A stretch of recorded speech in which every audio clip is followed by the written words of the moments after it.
Hi, hello, good evening, good morning, everyone. Actually, I saw Rajini Murugan today. Karthi sir என்ன sir தமிழ்ல பேசுங்க Tamil. Sir Tamil தான் sir, தமிழ sir, பாருங்க சார், வேட்டி கட்டிடுங்க சார், தமிழ சார், Is தமிழ் it? வேட்டி சார். தென் கண்டினியூ. Okay sir. போன வாரம் வந்து தமிழ்நாட்டில் மக்களுக்கு பிரதான கவலைகள் நிறைய இருந்தது. அதில் முக்கியமான 2 கவலை, ஜல்லிக்கட்டுடைய தடையை நீக்குவாங்களா மாட்டாங்களா, ரஜினி முருகன் ரிலீஸ் ஆகுமா ஆகாதா அப்படின்றது. வழக்கமாக வந்து கமல்ஹாசன் படங்களுக்கும் சிம்பு படங்களுக்கும் தான் அந்த மாதிரி பிரச்சனைகள்லாம் ஒரு ரிலீஸ் ஆகிறதுக்கு கொஞ்சம் டிலே ஆகிட்டே இருக்கும். பட் இந்த படத்துக்கு இத்தனைக்கும் ரஜினி முருகன் தான் பேர் வச்சிருக்காங்க, கமல் முருகன் பேர் வரல. பட் ஸ்டில் இந்த படத்துக்கு நிறைய பிரச்சனை ரிலீஸ் ஆக தள்ளி போட்டு ஒரு வழியாக பிரச்சனையெல்லாம் சால்வ் பண்ணி இன்னைக்கு படத்தை ரிலீஸ் பண்ணிட்டாங்க. வருத்தப்படாத வாலிபர் சங்கம் இயக்குனர் பொன்ராம் அப்புறம் சிவகார்த்திகேயனுடைய காம்பினேஷனில் 2வது படம். சிவகார்த்திகேயன் வந்து காக்கி சட்டையை விடுத்து இப்போ கலர் சட்டையெல்லாம் போட்டு இந்த படத்தில் நடிச்சிருக்காரு. ஸோ இந்த படம் அந்த படம் அளவுக்கு, வருத்தப்படாத வாலிபர் சங்கம் அளவுக்கு காமெடியாக இருக்குமா, இன்ட்ரெஸ்டிங்காக இருக்குமா அப்படின்றதெல்லாம் நீங்கள் இந்த ரிவ்யூவை பார்த்து தெரிஞ்சுக்கோங்க.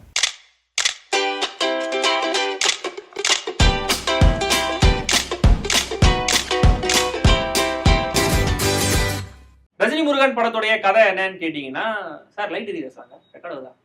ரோலிங். புரியுதா? கண்ணு தெரியல சார், கண்ணாடி இல்ல, அப்படியே சொல்லுவோம். ரஜினி முருகன் படத்துடைய கதை என்னன்னு கேட்டீங்கன்னா, சிவகார்த்திகேயன் வழக்கம் போல வீட்டுக்கு அடங்காத ஜாலியா ஃப்ரெண்ட்ஸோட ஊர் சுத்தி டைம் பாஸ் பண்ணிட்டு இருக்கிற ஒரு ஆள். அவருடைய ஃப்ரெண்டு சிட்டியா இருந்தா சிவகார்த்திகேயன் படத்துல வந்து சதீஷ் இருப்பாரு. இந்த படத்துல சிட்டி இல்ல, அதனால சூரி. 2 பேரும் ஜாலியா வந்து காமெடி பண்ணி சுத்திட்டு இருக்காங்க. சிவகார்த்திகேயனுக்கு ஹீரோயின் கீர்த்தி சுரேஷை பார்த்த உடனே லவ் வந்துருது. பட் கீர்த்தி சுரேஷோடைய அப்பாவுக்கும் சிவகார்த்திகேயனுடைய அப்பாவுக்கும் சின்ன வயசுல இருந்தே ஒரு பிரச்சனை. அவங்க ஃப்ரெண்ட்ஸ் தான், பட் ஒரு சின்ன பிரச்சனையில அவங்க பிரிஞ்சிடறாங்க. அதனால கீர்த்தி சுரேஷோட அப்பா வந்து, நான் வந்து என் பொண்ணை வந்து ரஜினி முருகன் தரமாட்டேன் அப்படின்ற ஒரு வைராகியத்தோட அவர் சுத்திட்டு இருக்காரு.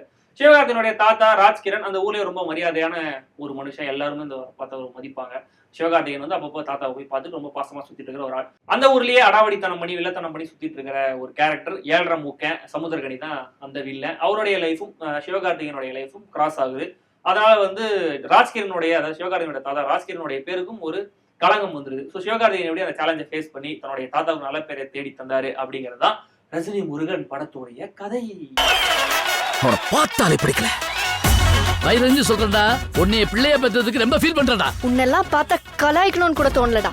தருதல ரஜினி முருகன் படத்துடைய ஸ்ட்ராங் பாயிண்ட்ஸ், முதல்ல அஃப்கோர்ஸ் சிவகார்த்திகேயன் ஒரு மாஸ் ஹீரோவுக்கான எல்லா வேலையும் ரொம்ப கரெக்டா பண்ணிருக்காரு. சூப்பரா டான்ஸ் ஆடுறாரு, கரெக்டா டைமிங்ல காமெடி அடிக்கிறாரு, ஜாலியா ரொமான்ஸ் பண்றாரு. அந்த சேட்டத்தனமான விஷயங்கள்லாம் அவர் ரொம்ப சரியா பண்ணிருக்காரு. அதை வந்து ரொம்ப பக்காவா வந்து ஸ்கிரீன்ல வந்து இயக்குனர் வந்து யூஸ் பண்ணியிருக்காரு ஒண்ணு.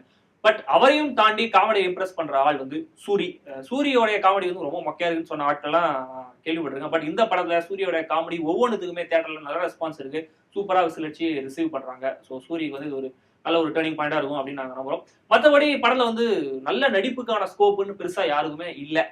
ரொம்ப கேரக்டரைசேஷன்ல வந்து ரொம்ப பெரிய எம்பசிஸ் எல்லாம் கொடுக்கவே இல்லை. கீர்த்தி சுரேஷ் பாக்குறது கியூட்டா இருக்காங்க, கியூட்டான எக்ஸ்பிரஷன்லாம் நல்லா கொடுக்குறாங்க. பட் அதோட அவங்களுடைய வேலை முடிஞ்சது, பெருசா நடிக்கிறதுக்கான ஒரு பெரிய வேலை இல்லை. அதே மாதிரி தான் சமுத்திரகனி, மற்ற ஆக்டர்ஸ் எல்லாருக்குமே வந்து ஆக்டிங்ன்ற டிபார்ட்மெண்ட்டை பொறுத்தவரைக்கும் ரொம்ப லிமிடெட் ஸ்கோப் ஆஃப் ஆக்டிங் தான். அதை எல்லாரும் ஒரு மாதிரி முடிஞ்ச வரையும் கரெக்டா பண்ணியிருக்காங்க. என் பேருக்கு முன்னால இருக்க ஏழ்றவங்களை என்ன பாடுபடுத்துதுன்னு பாருங்கடா. டெக்னிக்கல் விஷயங்களை பொறுத்த வரைக்கும் பாலசுப்ரமணியமுடைய சினிமாட்டோகிராஃபி, துரைராஜோடைய ஆர்ட் ஒர்க் ரெண்டுமே படத்துக்கு வந்து ஒரு பெரிய ஸ்ட்ரென்த்தா இருக்கு. ரொம்ப கலர்ஃபுல்லான ஒரு சினிமாட்டோகிராஃபி, ஒரு விஷுவலை வந்து படத்துல கொடுத்துருக்காங்க. நல்லா பிளசண்டா இருக்கு. வெறும் ஒரு எம்டி ஃப்ரேமா இருந்தா கூட படம் ரொம்ப ஜாலியான படம் போல இருக்கே அப்படின்ற மாதிரி ஒரு மூட வந்து படம் வந்து கன்வே பண்ணுது. விவேக் அர்ஷனோட எடிட்டிங்ல வந்து ஃபர்ஸ்ட் ஹாஃப் கொஞ்சம் லேக் ஆகிற மாதிரி தோணாலும் செகண்ட் ஹாஃப் அதோட லேக் ஆகுது அப்படின்ற மாதிரி ஒரு ஃபீல் இருக்கு. ஒரு எடிட்டரா இருந்து பாரு, அப்பதான் அந்த கஷ்டம் தெரியும் அப்படின்லாம் சொல்லுவாங்க. ஸோ எடிட்டரா இருந்தா அவர் ஒரு காமெடியில கை வச்சிருவாரு. பட் படத்தோட காமெடியில கை வச்சிருந்தா படம் மொத்தம் 20 நிமிஷம் தான் வந்திருக்குன்றதுனால அவருக்கும் வேற வழி தெரிஞ்சிருக்காது, அப்படியே விட்டுருப்பார் போல இருக்கு.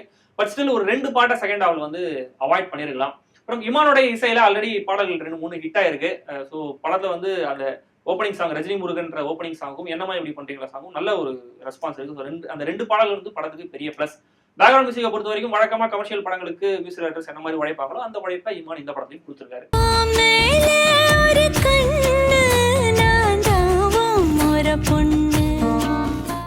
ரஜினி முருகன் படத்துடைய மிகப்பெரிய பிளஸ் அப்படின்னு நாங்க நினைக்கிற விஷயம், படம் முழுக்க நிறைஞ்சிருக்கிற அந்த ஹியூமர் தான். வருத்தப்படாத வாலிபர் சங்கம் டீம் அகைன் ஒன்னா சேர்ந்திருக்காங்க. ஸோ ஆப்வியஸ்லி படம் காமெடி தான் இருக்கும் அப்படின்னு ஒரு ஐடியாவோட தான் களம் இறங்கியிருக்காங்க. ஸோ அது ஒரு மேக்ஸிமம் அதை வந்து அவங்க வந்து நிறைவேற்றிட்டாங்க அப்படின்னு தான் சொன்னோம். படம் வந்து எங்கேயாவது ஒரு இடத்துல லைட்டா லேக் ஆகுது, நம்ம கொட்டாய் விடலாமா அப்படின்னு லைட்டா வாயை திறக்கும் போது அங்க ஒரு காமெடியை போட்டு மொத்தமா கலைச்சி விட்டு நம்மளை சிரிக்க வச்சிடறாங்க. ஸோ இது படத்துடைய பிளஸ்.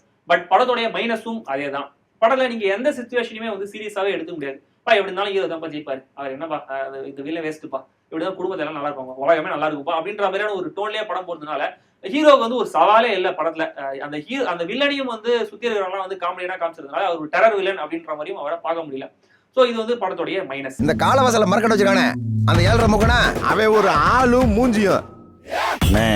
நான் என்னை கை நீட்டி காசு வாங்கியிருக்கேன். முன்னாடியே சொன்ன மாதிரி எந்த ஒரு கேரக்டரும் தனியா ஒரு கேரக்டரைசேஷன், அந்த கேரக்டர் இந்த மாதிரி எல்லாம் எதுவும் நம்மள கோடு போட்டெல்லாம் எதுவும் காமிக்கல. ஒரு அழுத்தமான கதையோ திரைக்கதையோ அது கிடையாது. பட் ரொம்ப லைட் ஹார்ட்டடா, ரொம்ப சாதாரணமா, ரொம்ப ஒரு நார்மலான ஒரு கதை தான். அதை முழுக்க முழுக்க காமெடியா சிரிக்க வச்சு சொல்லியிருக்காங்க.